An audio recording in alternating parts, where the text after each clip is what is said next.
Welcome to Behind the Paranormal with Paul and Ben Eno.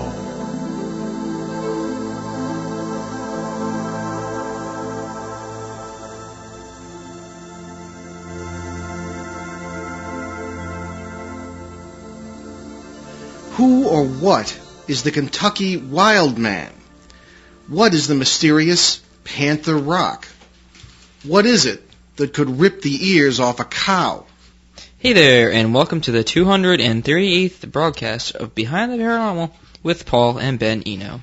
I'm Ben, and those questions came from my co-host and partner in the paranormal, my dad. But before we welcome our guest, it's time for, well, everybody knows what time it is. If you've never listened to the show, it is our weekly paranormal contest. So last week's question was, what famous UFO incident occurred off the coast of eastern Canada in 1967? Well, Bob Croteau of Cumberland, Rhode Island, was the first to get the correct answer, the Shag Harbor, Nova Scotia UFO incident. Pretty strange, as it involved the military and the RCMP searching for evidence of a UFO that apparently landed in the water and moved down the coast while submerged. Very little information has ever been made public about this case. Ben and I have family in that area, but we have no inside information. They were actually in the UFO. So probably. This week's question is tougher. So what Mexican sky watcher is credited with taking the first known photograph of a flying humanoid?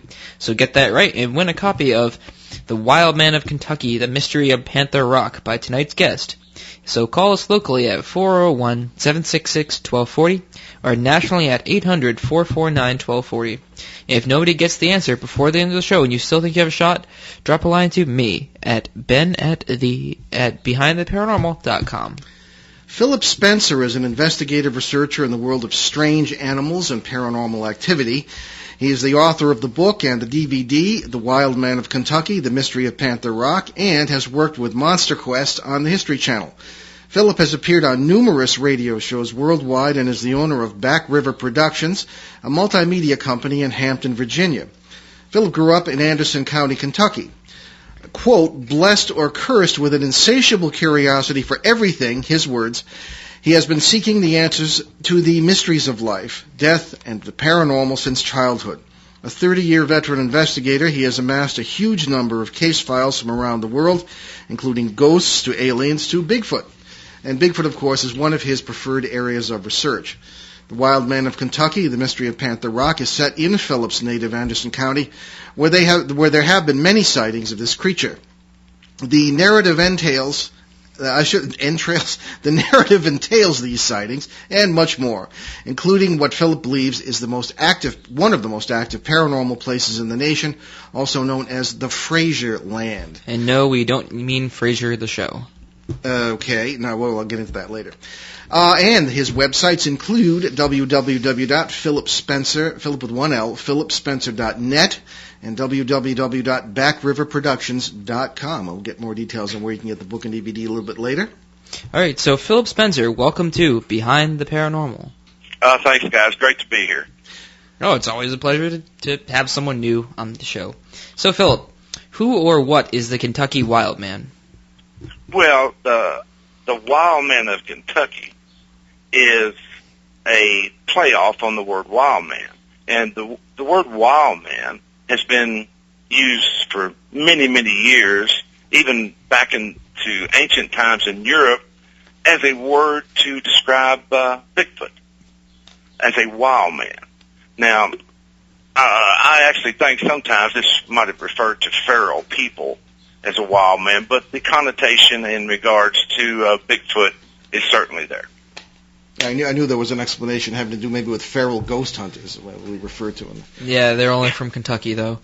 So, have you ever seen it yourself? Yes. Yes, right. I had a sighting in 1970 in Anderson County, and it wasn't just a brief glance.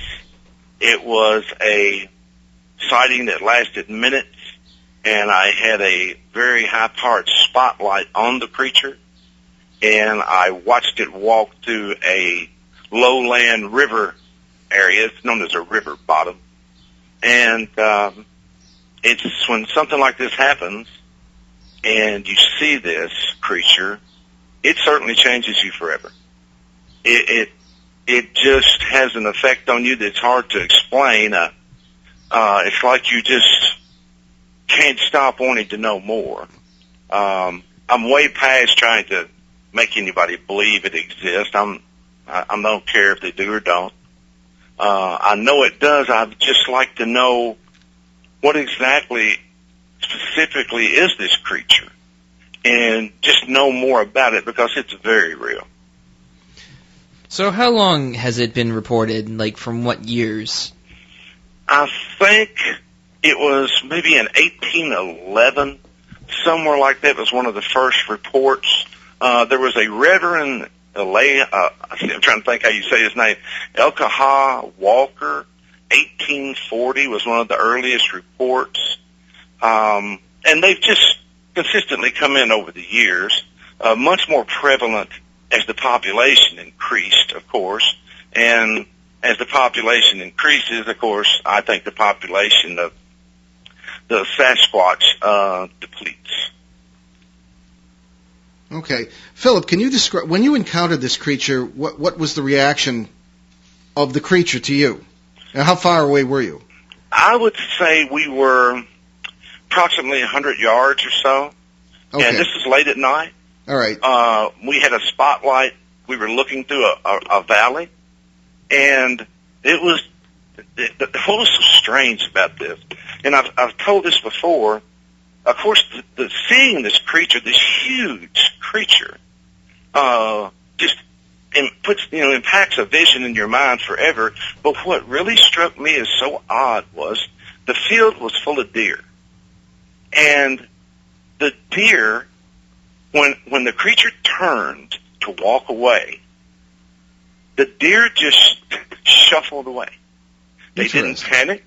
They didn't freak out. They didn't go berserk. They just all at the very... If you've ever been out in the country and walked into a whole bunch of chickens do this same thing. They all just move away at once together. Yeah, they do. Well, that's exactly what the deer did. They did that. It was just the strangest thing to be witness to. And the creature walked away. It walked until it got to a fence 3 or 4 feet of height, and it just went across the fence like it wasn't even there. It was within its stride and vanished into the dark. That's extremely interesting.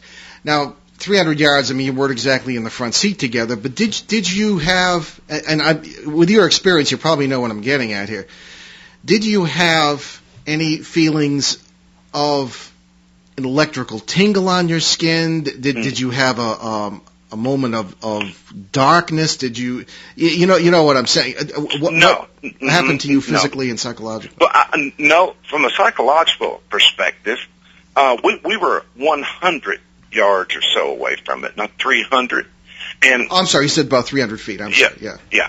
And there was someone with me, and we were just frozen. And we were both very much experienced outdoor guys. I mean, we were in rural Kentucky, and we grew up there. I mean, outdoors was just as natural to us as anything. That's where we spent all our time. But we were just sort of frozen. We just sat there. I had the spotlight up over the top of the car, pointing it down through there. We were sitting in the very remote area, late at night. And we were just frozen. And once it disappeared into the darkness, we just sat there and we looked at each other for, I think, maybe a minute. What time? About what time was this? 2 a.m. 2 a.m. Okay.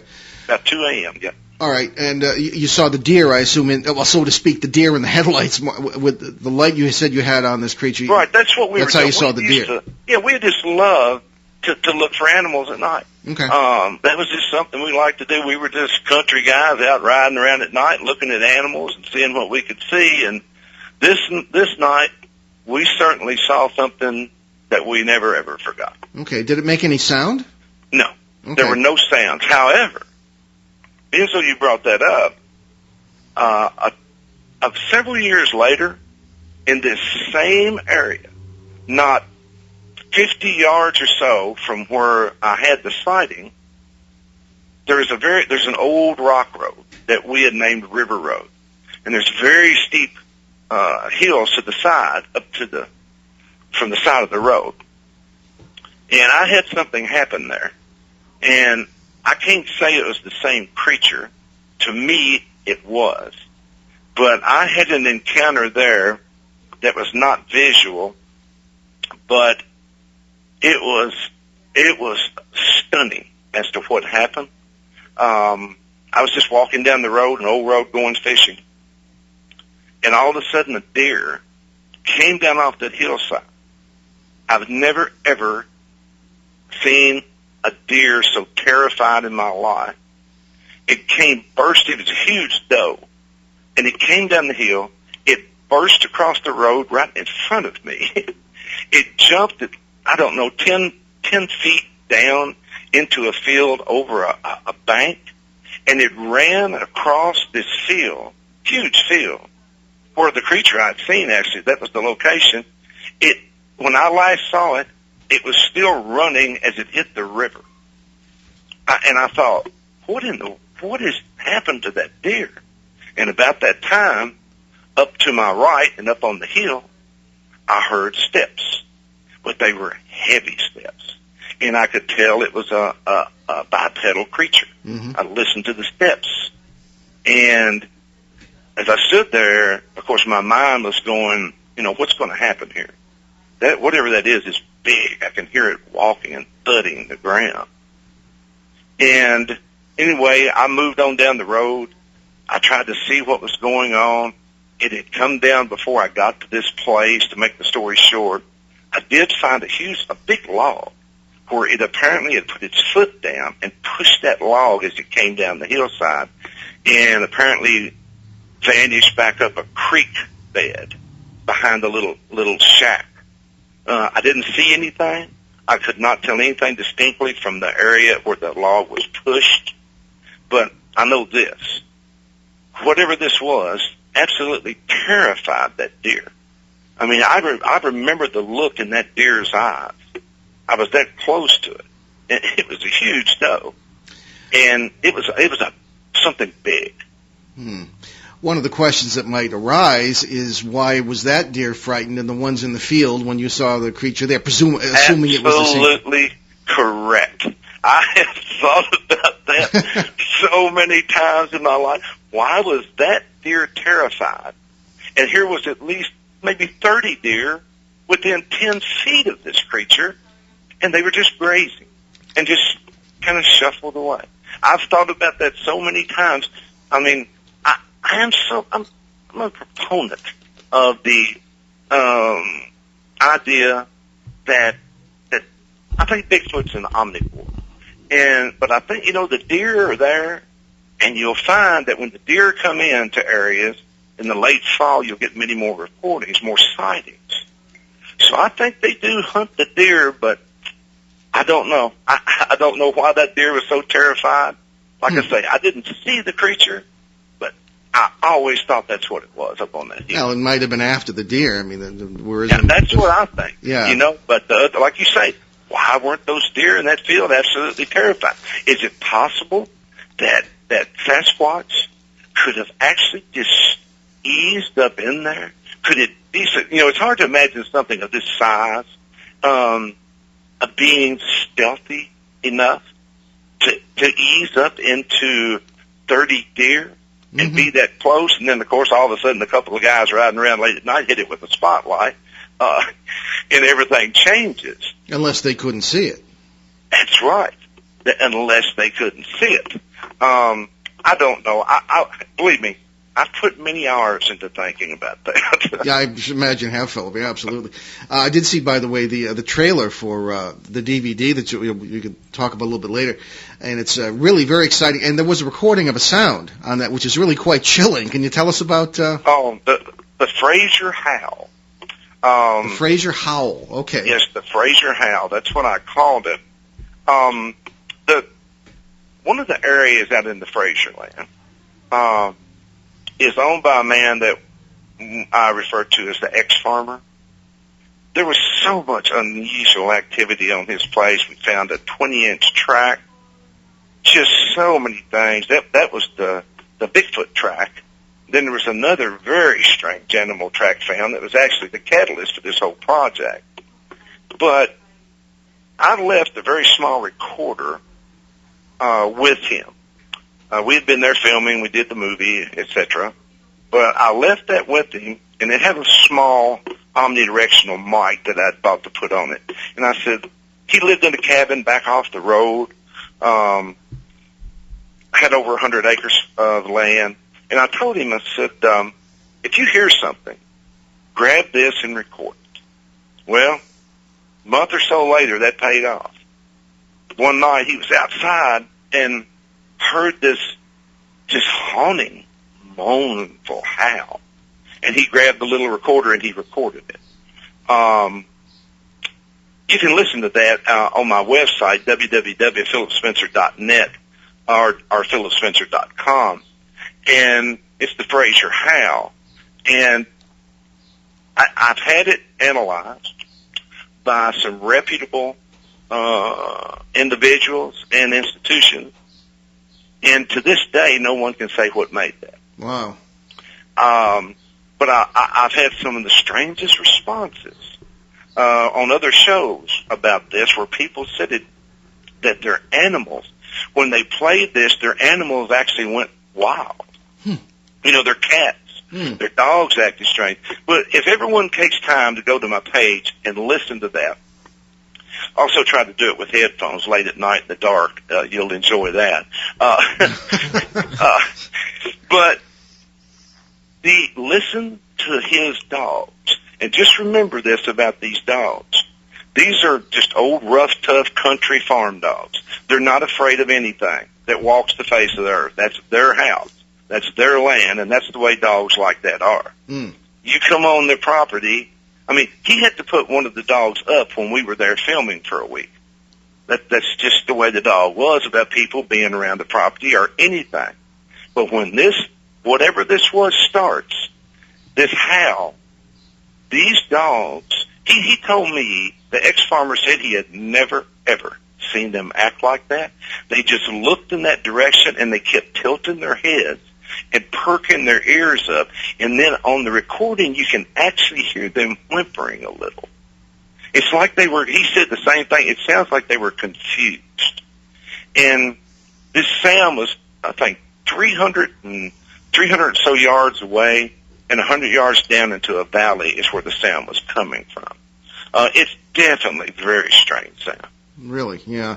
Well, again, philipspencer.com, Philip with one L, or .net, and it's really, I've listened, I don't know about you, Ben, but I've listened to it, and it shakes you up a little bit. It really does. Yeah. I have not listened to it. I will admit that now. I have not listened to it.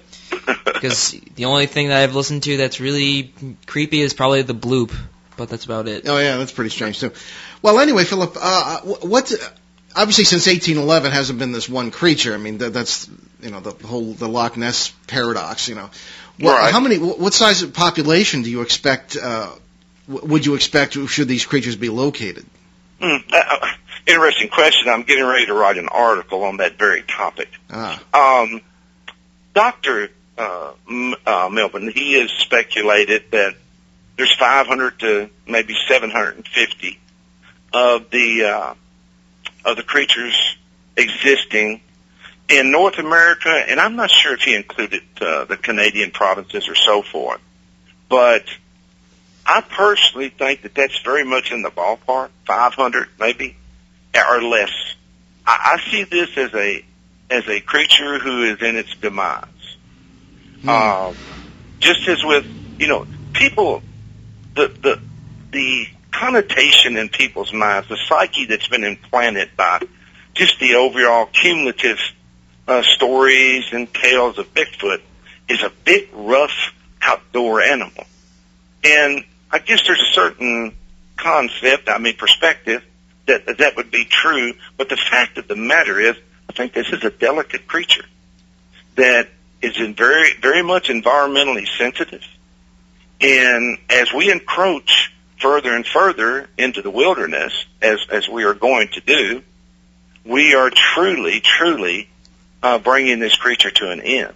Well, the housing market keeps up this way. The creature has nothing to worry about. Oh, that's very true, too. Yeah. It may be more land available than we thought. The population may explode here before long.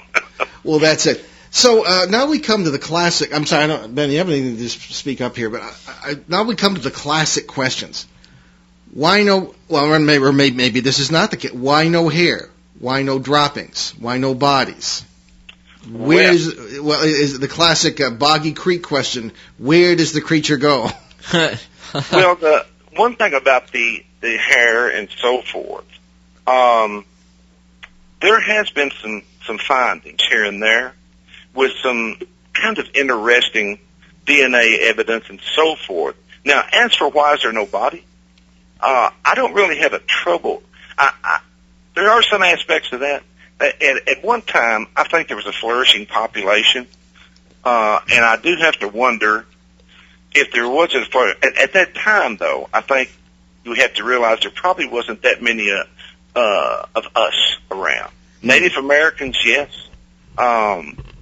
But, you know, how often do you see a bear carcass or a bobcat carcass or a cougar or just even get a visual on these animals? You don't. Now, the question comes back, well, if this is an 8 or 9 foot tall mammal existing in the woods, how can this be?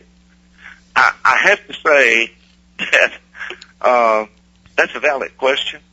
I still wonder about it, but the decomposition and what nature itself can do to a corpse is stunning. Very true. It can be gone in no time. Mm-hmm. It's stunning what happens, but that is a valid question. I understand why it's asked, and it's just my thoughts that nature takes care of that. I would say maybe they have been found a few times, and people don't know what to do about it. There's many varying stories up through the years of sightings, and they're coming in more and more and more now. Mm-hmm. And actually, this is the year. 2011 may just be the year when the world finds out about Bigfoot in a way it never has before. Well, you may just be right. Now, we're going to take a commercial break now Sure. for a few moments, and we're going to, we'll be right back on WOON 1240 AM in New England's beautiful Blackstone River Valley with Behind the Paranormal with Paul and Ben Eno and our guest, Philip Spencer. Stay with us. Saludos amigos, this is Vic Ramos. I'm just stopping in to tell you about my new program on this station called That Bilingual Show. See, you heard me right. It's a bilingual show and it's live en vivo on Friday evenings from 6 p.m. to 7 p.m. with everything from salsa to Sinatra. It's me and That Bilingual Show right here on 1240 WOON Radio. ON Radio, ON Worldwide.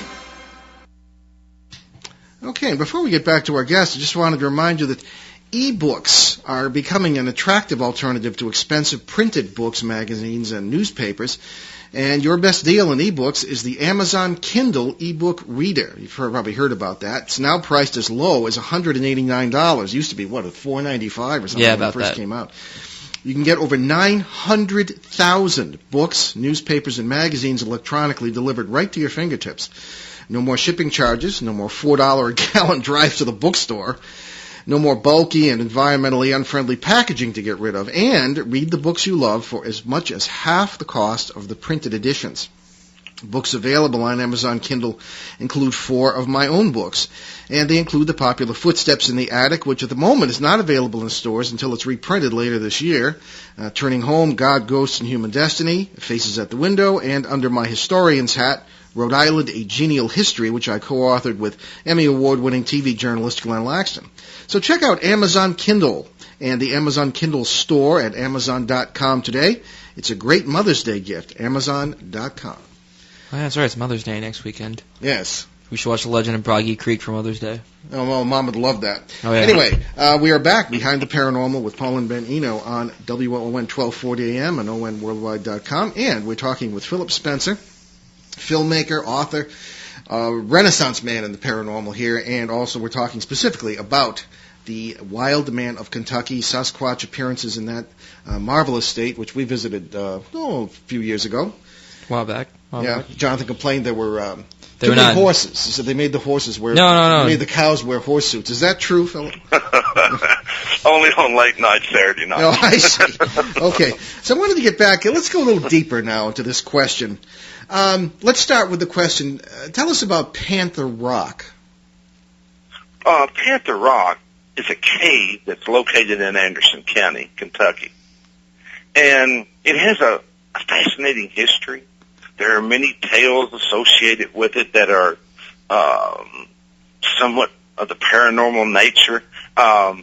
Lights have been seen there that no one can explain. I personally saw lights at this location that I have zero explanation for.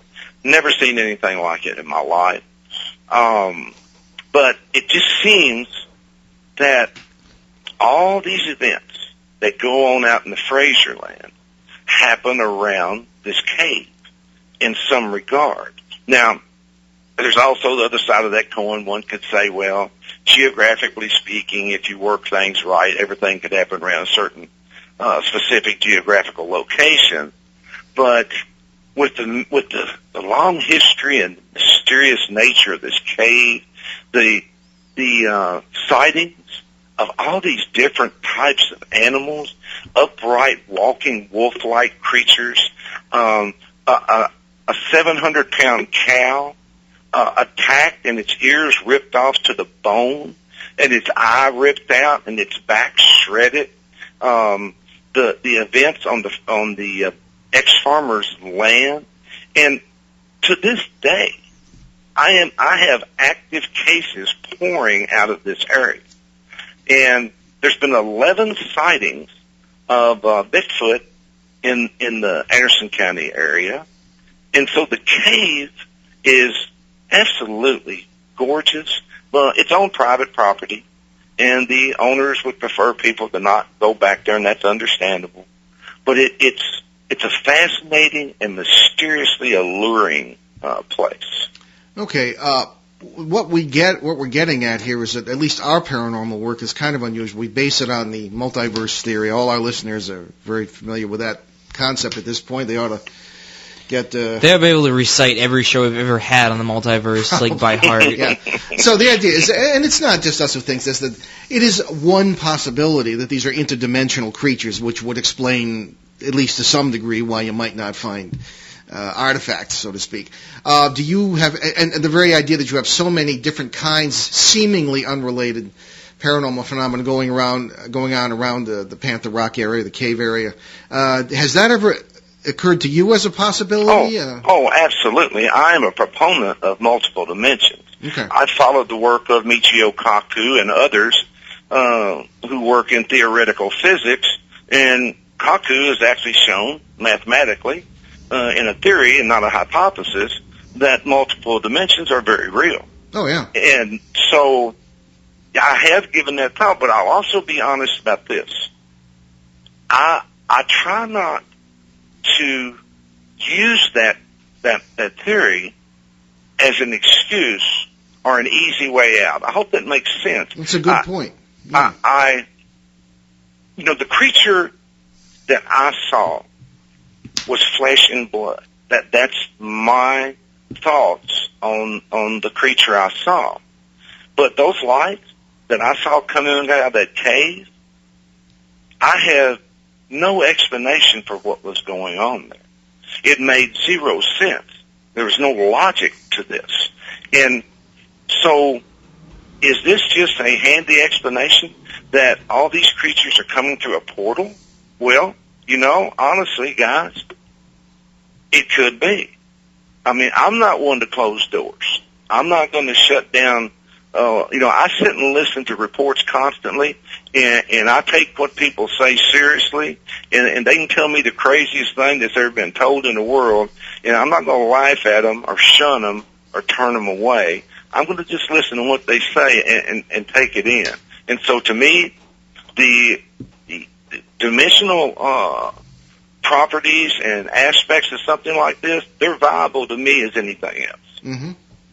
Okay. Well, that's very well put. Ben's got some questions here too, Sure. but I wanted to just ask you.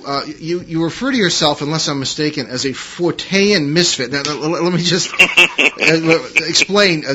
Charles Fort was an American by Right. birth, and he was a great collector, probably of all time, the greatest collector of odd events. He would sit in museums, and including the British Museum, and just go through newspapers and accounts. And that when the word Fortean is used, it refers to things like Charles Fort would do or find. So why do you call yourself a Fortean misfit? Well, it's kind of a little play on words and so forth. I know exactly what you're saying, but I've been through the gauntlet. Ghost, aliens,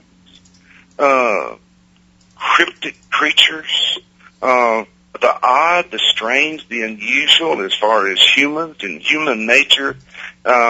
I just thrive on it. And, like I say, I don't close doors.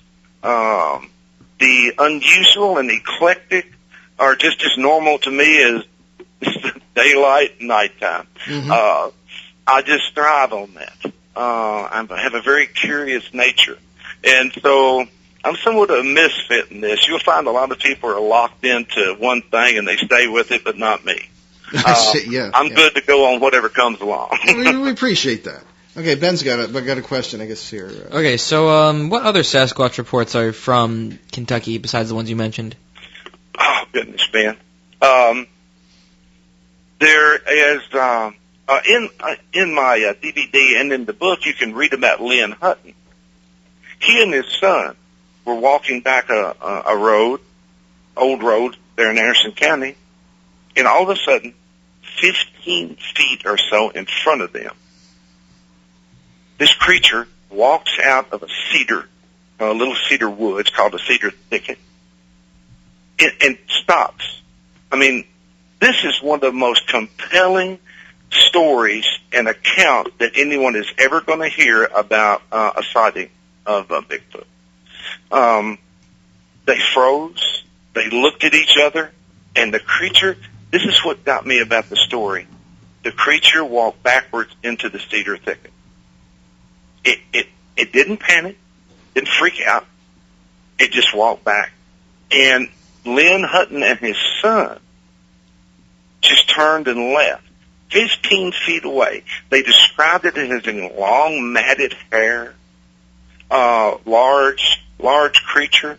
But as I sit there and we filmed Lynn and talked to him, I will assure you this, that is one of the most believable and credible accounts I've ever heard, and I've heard a few. But then they go from western Kentucky to central Kentucky, all over the state, the reports come in. My friend Charlie Raymond owns KentuckyBigfoot.com, and that is a true treasure chest of reports from Kentucky. There's all kinds of bizarre reports of different physiological aspects of the creature, different things happening, like I believe it was Paul asked earlier about a tingling or any kind of sensation. You'll hear those things, different stories, different people, different events. But Kentucky is very likely going to be the state where the validity comes from. Like I said earlier, this year, well, there was reason I said that. And believe me, some things are getting ready to happen with evidence that are really going to stun the world. So you have some inside information on that?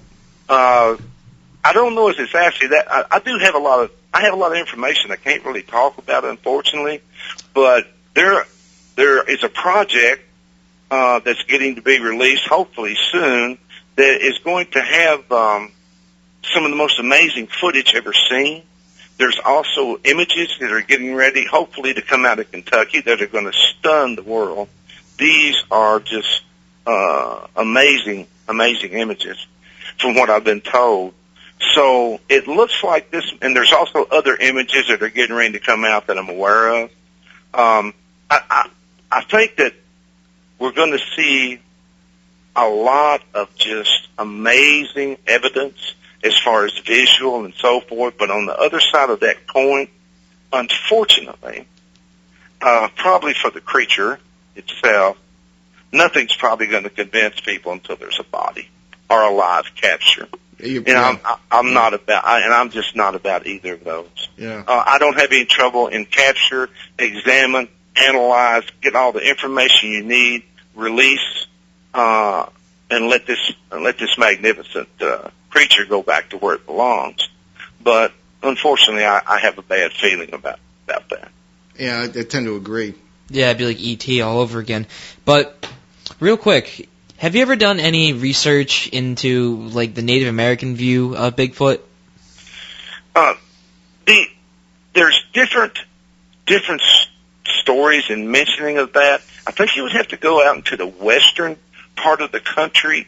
The name Sasquatch. Now this is what is being said. I don't have anything to factually verify this, but it was coined between 1925, I think, and 1930 from a Salish language, which would have been a little-known Native American language, and it meant hairy giant.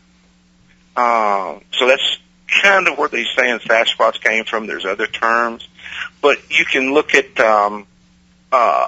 Take, T-A-K-H-E, as a North American native legend, or Sasquatch, same thing, both mean hairy giant. And the Native Americans collectively, I think this is in a spiritual sense, like a guardian of the woods would be a spiritual interpretation of this creature. Like I say, it's very diverse, but you'll find mention of the let's see, what is that? The king of the mountain, the big man of the mountain. Terms such as that, interpreted from ancient Native American teachings and so forth. So yes, it's prevalent, but it's somewhat not really validated as specifics. I just consider it considered a spiritual creature by the Native Americans and looked upon very highly. Mm-hmm. Okay.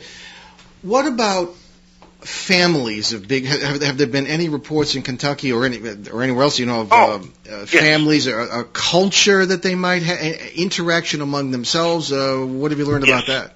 Well, you could take the famous Albert Ostman case as a prime example, and what a story! Albert Ostman claimed in 1924 to have been kidnapped by a family of Sasquatch. And it's a fascinating story. And as you can imagine, the trenches were dug, and the the people on both sides of the story stood their stance.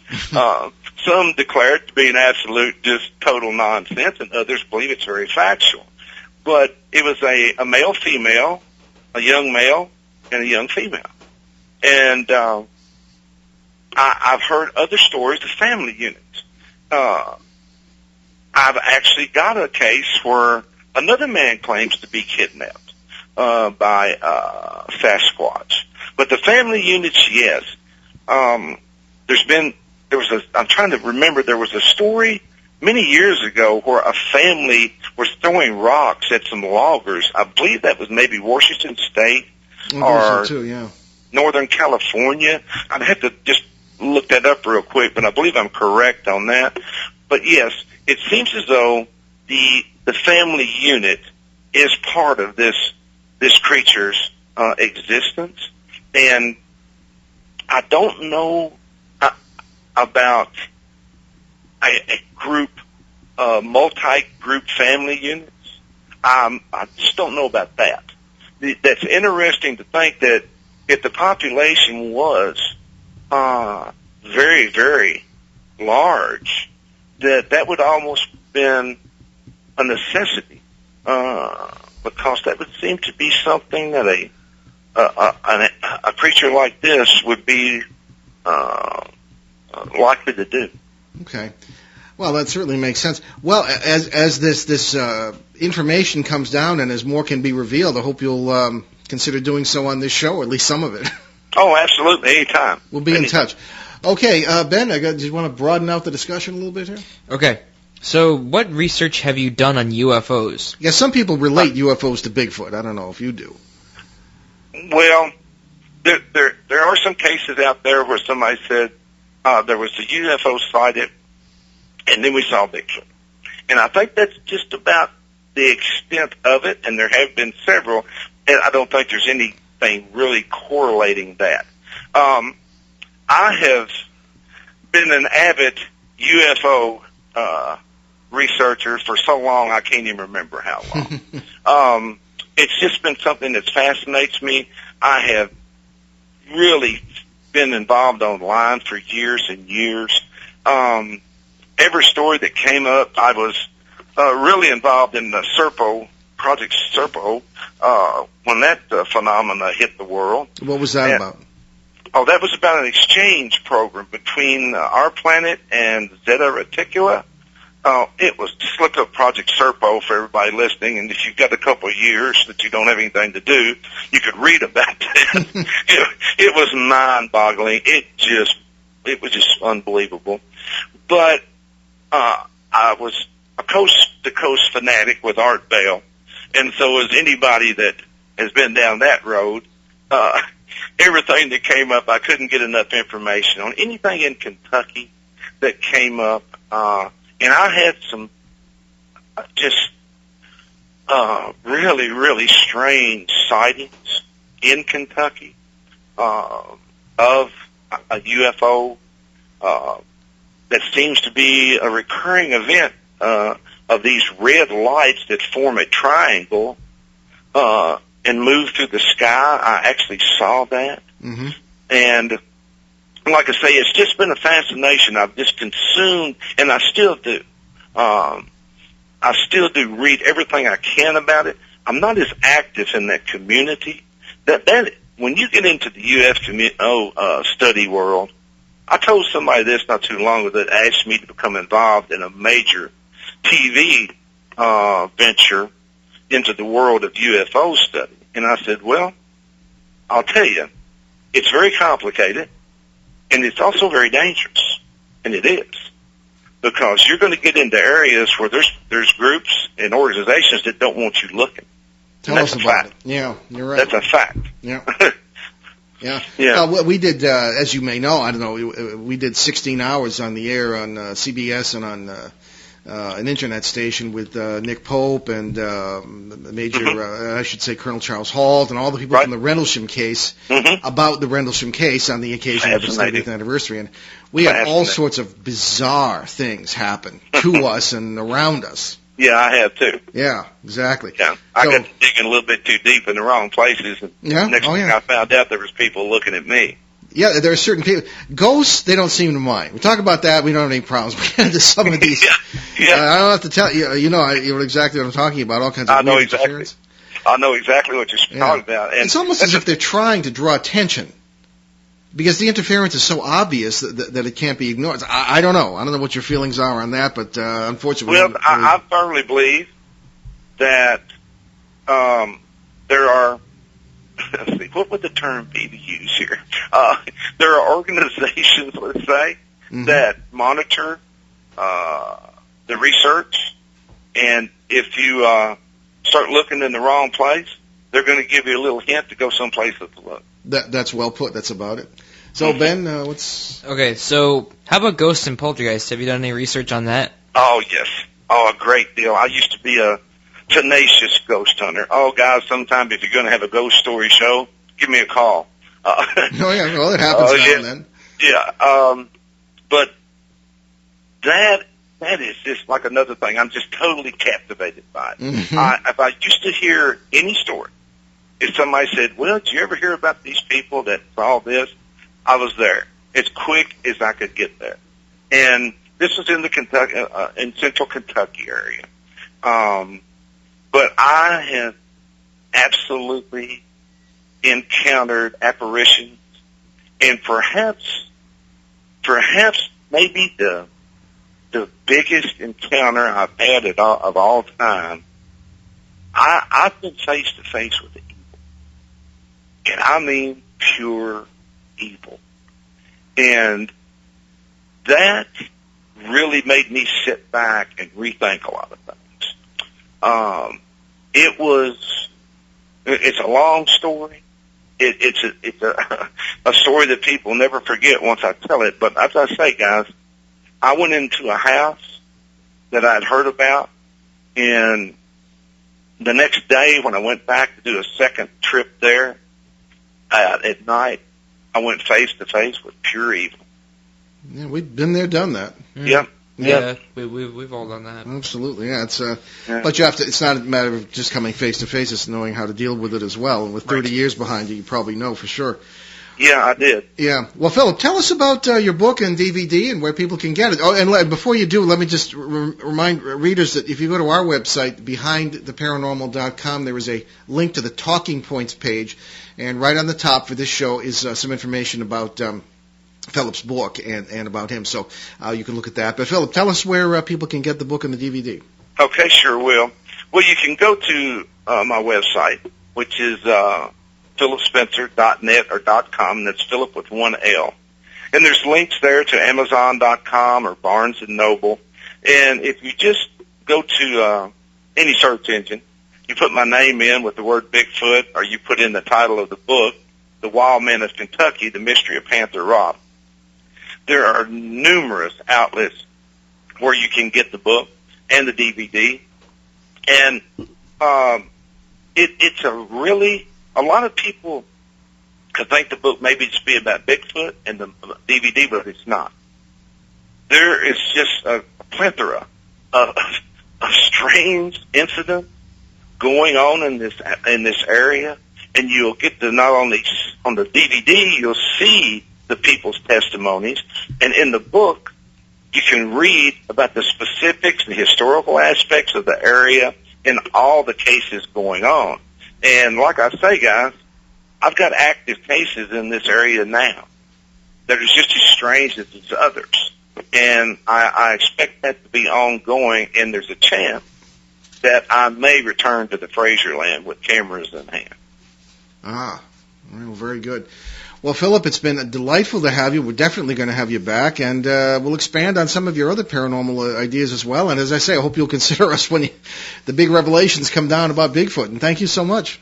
All right, guys. Thank you both so much. It's been great being here with you. I enjoyed it, and I hope all the listeners enjoyed it, too. I'm sure they did. Oh, yes. Thanks again. Thank you. Okay. All right, take care. Very good. You too. Now, we wanted to get to, as we come down to our last few minutes here, one or two emails that... okay, well, technical difficulty. Okay. This is from Katie in Seattle, and I think it's precious. Go ahead, Ben. Okay, so Katie writes to us. We moved into this house 3.5 years ago. Everything was fine until a few weeks ago. Things that we didn't own started appearing in the house. First there was a silver tray, then an antique dish, then some other stuff. We had no idea where it came from. Then a neighbor we didn't know very well got talking to my dad in the driveway and came in for a beer. He said, "Hey, that's my wife's tea tray." I thought my dad was going to die from embarrassment. It turns out that all the stuff belongs to different neighbors. And how is this happening? And how do you explain it? How do we explain it to the neighbors? Love your show, by the way. Yeah, the great KJAQ in Seattle are on Sunday nights there. I have heard of this sort of thing before, and I don't mean to laugh at your problem, Katie, but it just, these things can be really interesting and indeed very embarrassing. One thing I would point out, and she entitles this Klepto Ghost. All right. One thing I would point out is that, and everybody assumes that there are spirits or entities of some kind or multidimensional critters doing this deliberately. We find that's not necessarily the case. When you live in an area where there are many energies, such as, well, as in our Connecticut case, worlds coming together, it's sort of, that particular house is kind of a grand central station of various intersections of various multiversal worlds, various dimensions, or whatever you want to call them, where different facts occur, you can have exchanges of information and material, because the multiverse seems to be an open system. It's not like Hollywood would have you believe you leap from one to the other and you can create an imbalance. That's not necessarily the case. So I'm going to say that you could have energies in this area that are creating this problem. It's not necessarily anybody or anything doing it deliberately. Let me ask you this, Katie. Get back in touch with us if this is the case. If you may find that objects have appeared that have not disappeared from the houses they came from. I'll say that again. You may find duplicate objects appearing in your house that may be duplicates of objects in your neighbor's house. And I don't know, you didn't go into any detail about how many objects there were, what they were, which neighbors were missing them. But I would say let us know if there's anything that has been duplicated, if you can find that out without having the neighbors think you're crazy, that can be a problem. But let us know about that. But I think you might not necessarily be dealing with an entity, but just simply with energies in your area. And you will probably find that other people are having weird things going on too. These energies can move, they can change, they will have something to do perhaps with the height of the water table on your lot or in the area, in the neighborhood, or even in the town. The presence of high tension wires, things of that kind, or the kind of soil, if you have sandy or clay soil, that can affect the conductivity of electromagnetic fields, which can wreak havoc with space-time. Oddly enough, that's what we find. That's why we would always bring the late Joe Frisella with us in some of my earlier cases in this decade, when he could tell about the water table things. He was a hydrologist. Anyway, this is what I would ask you to tell us. But we do sympathize with your position. I have heard of this before, but the neighbor, hey, that's my wife's tea tray. You gotta love it. Anyway, let us know. Keep us posted on it. And let us know if you have any duplicate objects, because that would be a dead giveaway, pardon any kind of pun, that you would be dealing with something that's parallel universe related. Okay? This is from Brittany DeMeo in Phoenix. Speaking of the multiverse. Speaking of using full names, I found your... Oh dear, here I go again. I found your recent description of how we live in the multiverse really interesting. Could you say that we all pass through a wormhole that we consider past to future, but that if we leave the wormhole, we get into worlds we're not supposed to be in, and weird things start to happen? It sounds like you've seen Donnie Darko too many times. Well, according to you can't see Donnie Darko too many times. Well, I know, but it's I know what you mean. Yeah. Whatever. All right. Well, the term wormhole is, as I understand it, is a sort of a place-to-place kind of transport method, or I'm not going to say system or whatever. I don't know if it's adequate to describe the passage we make through various worlds, but I think what you're getting at is an understanding, which I think is correct, of how these Well, Dr. Fred workflows- Allen Wolf put it as you're flipping through a bunch of pictures all at once. After everything you do, it's like going through a different parallel universe all the time. So every second, every millisecond, everything you do, every action, every breath, whatever interval of time you want, you're going through different multiverses all the time. Exactly. If you want to say that every instant, every nanosecond, or whatever you want to call it, is actually like a photograph, and you're passing through them all the time, such as in the old Nickelodeons when they would flip the photographs and looked as if they were moving. That's how our consciousness, our group consciousness, by the way, as a species, seems to organize things. And I think that is what you're getting at. And yeah, I think that's true. And when you get out of that pack of pictures and things change radically, that can happen. That's happened to you. Then I think we can say that you're getting into another area, and perhaps a portal, something like that. So yeah, we can get into that more. We're running out of time here. So in any case, what do we got there, Mr. Producer? Okay, all right. Okay, so it's up to you, and you're on the wrong page. No. We got this. This is messed up. Anyway, we do direct you toward our website, BehindTheParanormal.com. You can see all sorts of stuff about guests and things of that kind, coming and past. And there are also coming up on 250 or more free podcasts you can get of all shows and all our different channels, things of this kind. So anyway, we thank our producer, Steve Bianchi, and we'll see you next Monday, May 9th at 7 p.m. Eastern, 4 Pacific, right here on WOON 1240 AM and ONWorldwide.com. Ben and I will take the hour to continue the discussion we started last week on What is Heaven? So it's What is Heaven Part 2. This will include popular perceptions of the afterlife. So send us your ideas, Paul at BehindTheParanormal.com. All right, so in the meantime, turn to our Sunday evening CBS edition in Boston, Detroit, Seattle, and online at www.newskyradio.com on May 8th, when my dad and I will welcome award-winning scientist and journalist Linda Moulton Howe for a new look at crop circles. And remember, you can always get free podcasts of all our shows, along with show schedules and guest information at www.behindtheparanormal.com. Okay, now in the meantime, we leave you with a quote from that lovable old sage, Benjamin Franklin. The Constitution only guarantees the American people the right to pursue happiness. You have to catch it yourself. Thanks for joining us on our great cosmic journey, and we'll see you next time.